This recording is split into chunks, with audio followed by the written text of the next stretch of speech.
Territorio Ambiental, un espacio de acercamiento y nuevas propuestas para cuidar el medio ambiente, con Francisco Calderón y Erika Larios.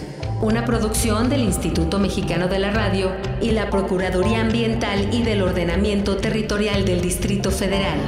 Territorio Ambiental, pasión por el medio ambiente. Bienvenido, esto es Territorio Ambiental, quédese con nosotros, tendremos una charla muy interesante. Yo soy Bonnie Perete. El día de hoy se encuentra con nosotros la maestra Mireya Imaz Gisbert para hablarnos de la diversidad ambiental y el programa ambiental de la Universidad Nacional Autónoma de México, el cual coordina. Bienvenida. Y también se queda con ustedes Francisco Calderón. ¿Cómo estamos? Erika Larios, adelante. Gracias, Bonnie Perete, es un gusto compartir micrófonos contigo. Y nuestra invitada del día de hoy, Mireya Imaz Gisbert, es bióloga y maestra en ciencias, en ecología y ciencias ambientales por la Universidad Nacional Autónoma de México. Ha realizado estancias de investigación en la NASA Ames Research Center y en el Lawrence Berkeley National Laboratory, ambos en California, Estados Unidos, así como en el Undergraduate Seminar Spring de la Universidad de Virginia. Colaboró en la primera evaluación de gases de efecto invernadero en México y fue consultora asociada en la firma McKinsey & Company. Y como en todas las emisiones, nos acompaña Erika Larios. ¿Qué tal, Erika? Nuestra invitada del día de hoy fue fundadora y primera directora general de Ecología y Desarrollo Sustentable de la Delegación Tlalpan, así como líder de proyectos estratégicos de la Comisión Nacional de Áreas Naturales Protegidas. En el Distrito Federal, fue asesora en temas ambientales en la Jefatura de Gobierno y directora del Programa de Sustentabilidad de la Secretaría de Medio Ambiente. Es integrante del Consejo Asesor del Programa de Investigación en Cambio Climático de la máxima casa de estudios y desde junio de 2008 coordina el Programa Universitario de Medio Ambiente de la UNAM Puma. Paco. Y bueno, el día de hoy tenemos una invitada de lujo. Mireya, pues entremos directamente en materia. En México se dice, escuchamos hablar de que es un país megadiverso. Por ejemplo, en el Valle de México, bueno, en la Cuenca de México se concentra el 2% del total de la biodiversidad del planeta. ¿Qué significa esto de ser biodiverso, un país biodiverso? Biodiversidad es la diversidad de la vida y realmente de una u otra manera estamos conectados todos los seres vivos. México, en efecto, es uno de los países megadiversos del planeta. Aproximadamente el 10% de la biodiversidad del mundo se concentra en nuestro país. Y digo aproximadamente porque no lo sabemos a ciencia cierta. La biodiversidad del planeta no está terminada de ser contabilizada. Es decir, calculamos que alrededor de la mitad de la biodiversidad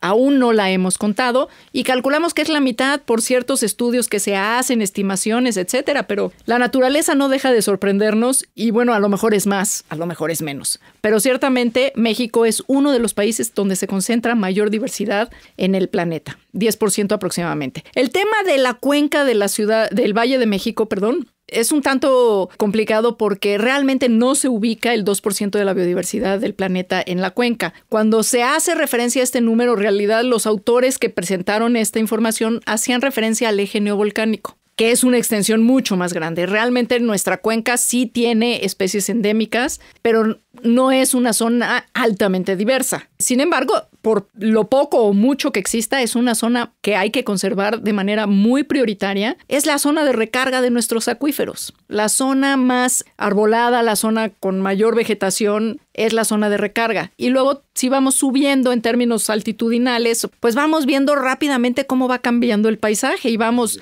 suponiendo que tomamos la Picacho a Jusco, de la zona totalmente urbana, de repente empezamos a ver zonas de encinares. Después empezamos a ver la transición de los encinos con los pinos, en donde coexisten ambas especies. Empezamos a dejar de ver encinos, empezamos a ver cada vez más pinos y de pronto también dejamos de ver pinos y empezamos a ver zacates. Que estos zacates son pastos alpinos que también tienen un papel muy importante en la retención de agua, en la retención de suelos y que es la zona donde habita el conejo de los volcanes o zacatuche. El teporingo. El teporingo. Mireya, además del teporingo, ¿qué otras especies son representativas de esta área de la Ciudad de México? Pues mira, quizás la más emblemática sea el teporingo, el Romerolagus diaci, porque es una especie endémica, o sea, solamente se encuentra en esta región. Si nosotros la extinguimos de esta región, la vamos a extinguir como especie. O sea, no va a haber más teporingo en el planeta y eso la hace extraordinariamente emblemática. Está por suceder con el ajolote, por ejemplo, que está en los humedales del sur de la ciudad de Tláhuac, Xochimilco. Exacto, si nos vamos para abajo,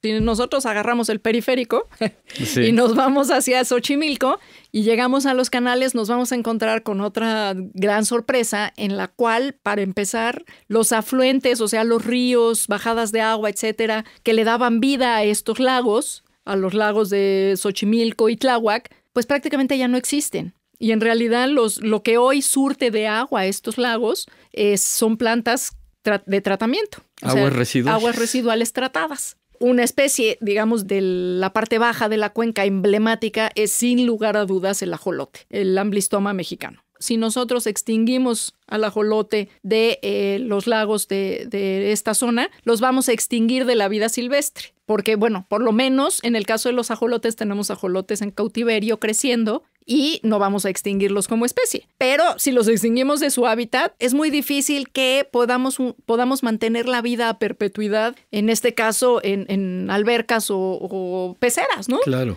Porque además es bien interesante, cuando uno extrae o elimina una especie de un ecosistema, probablemente las funciones del ecosistema no se colapsen, porque la naturaleza es muy sabia. Busca por dónde, sí. Y además, en general, hay más de una especie que cumple con las mismas funciones que otra especie, que se conoce como redundancia de especies.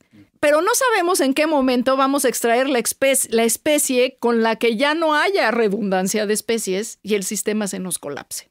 Hay distintos procesos por los que algunas especies se extinguen, pero ¿en qué proporción, Mireya, estaríamos perdiendo especies por efecto de la actividad humana? No está claro la velocidad a la cual estamos perdiendo las especies, sobre todo, primero porque no conocemos cuántas especies hay en el planeta, las estimamos, ¿no? Entonces, bueno, pues ahí ya tenemos una especie de hoyo negro o caja negra. Por otro lado, porque básicamente hemos hecho las mediciones de extinción de las especies con base en el recuento de cuándo me encuentro yo con una especie. ¿Cuándo encontré yo por primera vez una especie para definir su área o el área que necesito para identificar una especie? Cuando en realidad deberíamos de estar definiendo esas áreas en función de cuándo ya no encuentro a la especie. Pero esa es toda una discusión teórica padrísima. Pero el tema, por ejemplo, en la evaluación de los ecosistemas del milenio, se calcula que la actividad humana ha acelerado los procesos, las tasas de extinción en un orden de magnitud de entre 100 y 1000 veces. ¡Qué barbaridad! Entonces, bueno, pues sí, estamos indiscutiblemente afectando los ecosistemas, estamos indiscutiblemente afectando las interacciones, estamos indiscutiblemente afectando los ciclos biológicos, geológicos y químicos, y con eso estamos alterando totalmente los equilibrios del planeta. Claro, y acabando con muchas especies que ni siquiera llegamos a conocer jamás, ¿no? Bueno, pues muchos se van a ir sin que pasen por nuestros libros, ciertamente. Mire, ya sabemos que en la cuenca de México existen diferentes ecosistemas, la zona lacustre,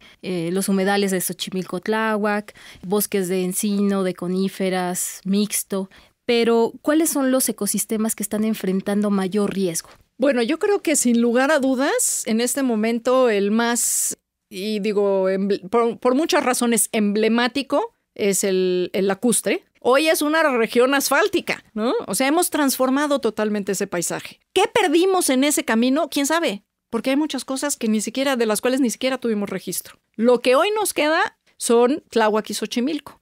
La parte de Xochimilco es patrimonio de la humanidad. Y no recuerdo en este momento si también la parte de Tláhuac, pero es patrimonio de la humanidad. Y estamos en riesgo de perder la característica de patrimonio de la humanidad porque no hemos sabido conservar ni siquiera ese pequeño pedacito. Yo creo que esa es una de las zonas más emblemáticas porque le dan identidad a la idiosincrasia y a la cultura de lo que son los mexicanos de la cuenca del Valle de México. A muchas de estas especies, bueno, hemos terminado con sus hábitats y se han integrado, digamos, las que han podido, a vivir a como está el hábitat actualmente, fragmentado, urbanizado, etcétera, ¿no? ¿Qué podemos hacer, Mireya, para comenzar a asegurar esta preservación de estas especies? ¿Qué acciones de protección se están haciendo o no se están haciendo en la Ciudad de México y en su zona del suelo de conservación, pues para garantizar la conservación? Hay una estrategia que viene,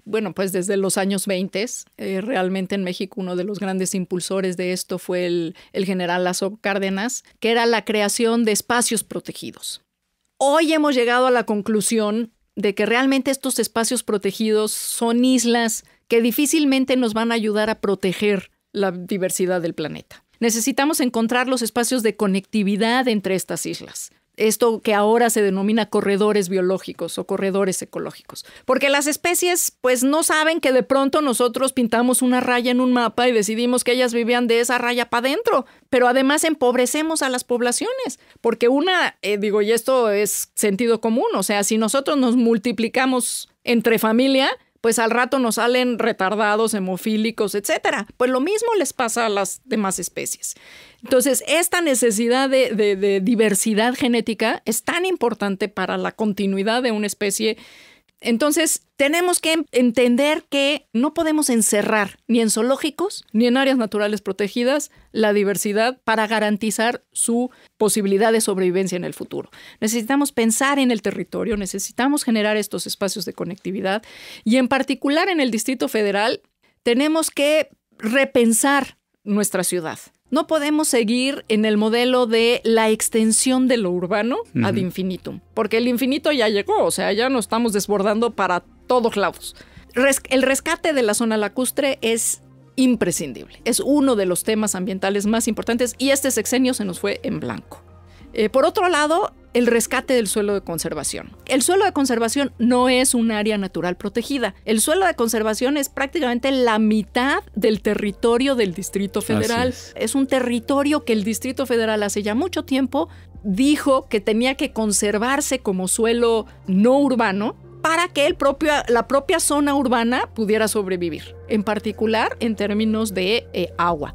Pero si hoy pensamos que ese suelo nos puede dar también alimento, calidad de aire, captura de carbono, humedad, etcétera, empezamos a pensar en esta idea de bienes y servicios ecosistémicos. Empleos, calidad de vida para la población del Distrito Federal. Y para la de allá arriba también. Así es. ¿No? O sea, es un gana-gana, pero estamos metidos en esta dinámica del obtener ganancias inmediatas sin pensar en el futuro. Mireya, se nos acaba el tiempo. Yo quisiera comprometerte que nos acompañes dentro de una semana en Territorio Ambiental y también para que nos hables del Programa Universitario de Medio Ambiente, un programa importantísimo, no solo para la Ciudad de México, sino para el país entero. Y pues quisiera que nos acompañaras. No, pues muchísimas gracias y encantada de estar aquí con ustedes y con el público. Muchas gracias, Mireya. Erika Larios. Gracias, Mireya, por acompañarnos, Paco, y nos escuchamos en la próxima emisión. Gracias, Bonnie Perete. Gracias, Paco. Gracias, Erika. Por supuesto, agradecemos a nuestra invitada de lujo, a la maestra Mireya Imaz. A nuestro auditorio le recordamos que pueden seguir a la PAOT a través de las redes sociales, las siguientes: Facebook, Twitter y YouTube. En su sitio de internet www.paot.mx,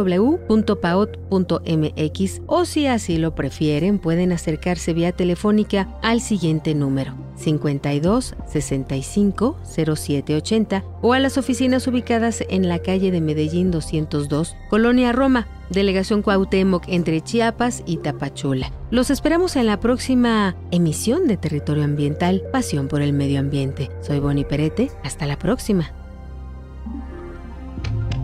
Territorio Ambiental, un espacio de acercamiento y nuevas propuestas para cuidar el medio ambiente.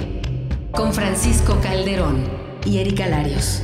Una producción del Instituto Mexicano de la Radio y la Procuraduría Ambiental y del Ordenamiento Territorial del Distrito Federal. Territorio Ambiental. Pasión por el medio ambiente.